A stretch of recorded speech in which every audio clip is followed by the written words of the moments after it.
Estamos de volta.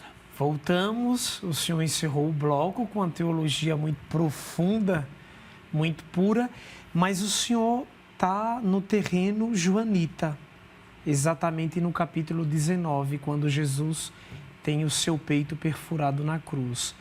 No capítulo 3 do mesmo evangelho, padre, quando ele conversa com Nicodemos, entra de cheio já o jogo da água e do sangue.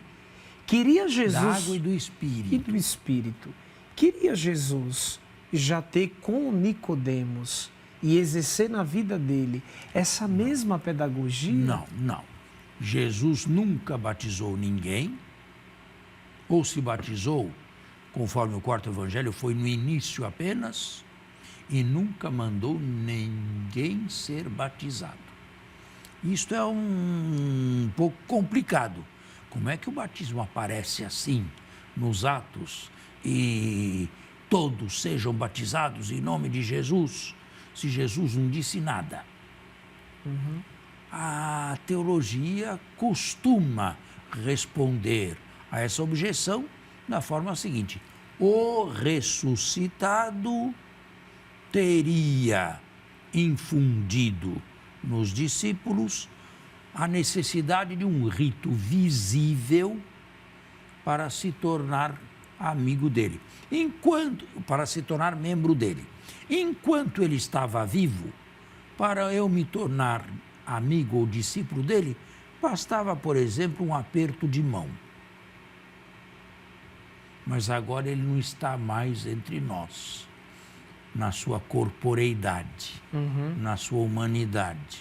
E então, este aperto de mão vem, de alguma forma, substituído pela água do batismo. Sim. Agora, é possível que no capítulo 3º, a água e o Espírito não aludam ainda ao batismo. É possível. Água e Espírito estão sempre juntos já no Antigo Testamento, que não fala de batismo. Por exemplo, em Ezequiel.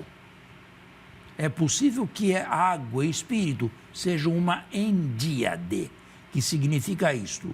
Significam duas palavras com o mesmo significado. Que foi ressuscitado da literatura do profeta lá atrás. Que tem raízes no Antigo Testamento. Sobretudo em Ezequiel e nos Provérbios. Ou, melhor ainda, nos livros sapienciais. Padre, mas eu creio e também acho que o mesmo pensa o telespectador da necessidade de voltar ainda àquela teologia que o senhor nos trouxe. Quando o senhor falou que no batismo, aquelas gotas de água que cai e desce pela nossa testa, deveria, com o passar dos anos da nossa vida, se transformar num grande rio. Isso está simbolicamente em Ezequiel, capítulo 40. Muito bem. E aí nós estamos falando do batismo. Sem querer entrar pormenorizadamente na teologia do batismo, então nós aprendemos que pelo batismo a gente recebe uma vida nova, isenta do pecado, e nos tornamos herdeiros. Mas talvez a pergunta do telespectador seja: e por que a criança, logo quando se entende por gente, popularmente falando, ela continua a pecar? Bom, ela se não as peca. Águas do batismo a livraram e a curaram e a sanaram Porque neste do mundo pecado. nada é mecânico. Nem os sacramentos não são mecânicos.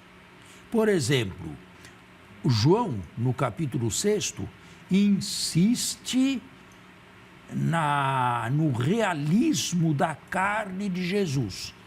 Quem come a minha carne e bebe o meu sangue tem a vida de Deus nele. Com outras palavras, João é avesso, é contrário a uma excessiva espiritualização da carne de Cristo, da Eucaristia, carne e sangue de Cristo. Ele é avesso, ele é contrário. Mas é preciso balançar isto aqui. Ele também é contrário a todo o rito mágico, porque antes de afirmar tão peremptoriamente que se deve comer, mastigar a carne e beber o sangue do Filho do Homem, a ponto de horrorizar certos judeus por causa do Deuteronômio, ele afirma na primeira parte do discurso que é preciso escutá-lo, receber a sua palavra. Eu sou o pão que desceu do céu, na palavra, na doutrina, na revelação.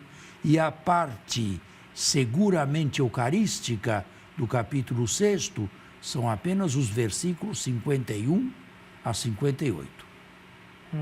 Portanto, então, anteriormente tem todo um trabalho. Primeiro você recebe o Cristo na palavra e o recebe intimamente. E depois o recebe eucaristicamente. Não uma coisa sem a outra. A celebração da missa é sempre uma celebração da palavra em primeiro lugar.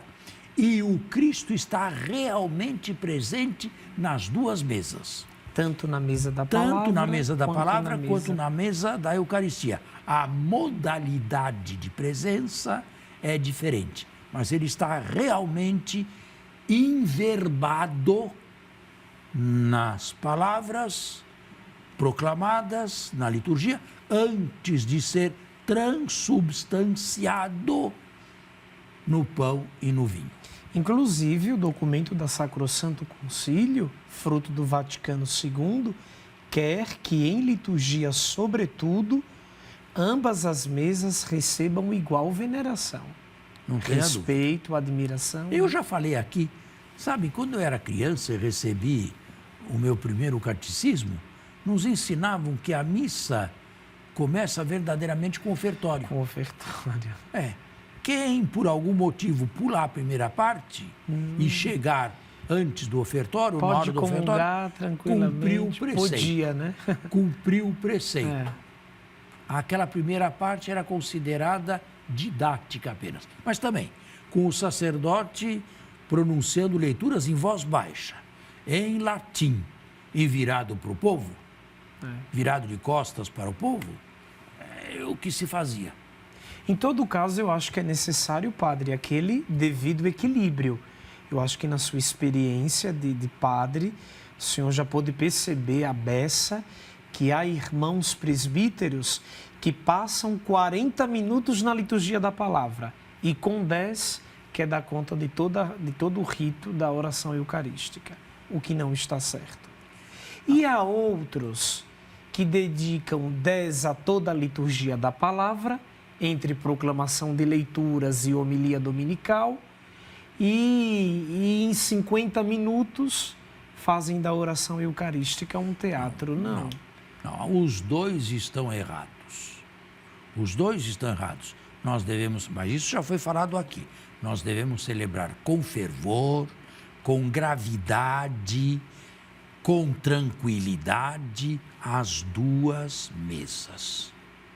E sabendo que nós representamos, estamos fazendo aquilo in persona Christi, na pessoa de Cristo, e os outros lá nos bancos, nos estão observando e estão atentos ao que nós dizemos.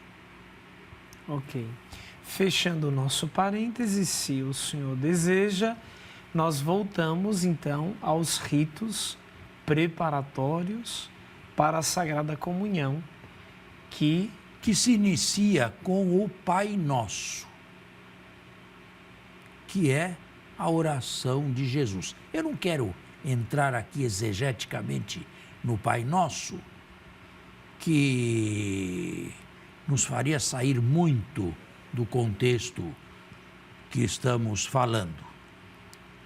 Mas eu gostaria apenas de dizer o seguinte: a oração do Pai Nosso, nas suas origens, deveria ser altamente escatológica. E aos poucos ela se foi desescatologizando. Por exemplo, não nos deixeis cair em tentação.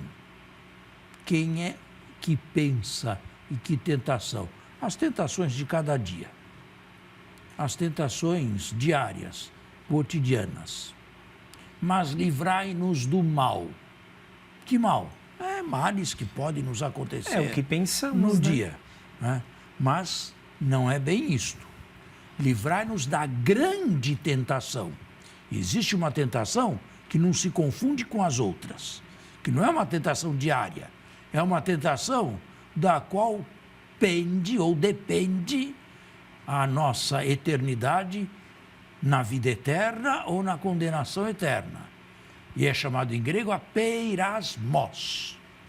Padre, o nosso papo está muito bom, mas eu creio que o nosso programa está chegando ao fim e a gente deixa o convite ao nosso telespectador a que fique ligado conosco e que nos acompanhe no próximo domingo.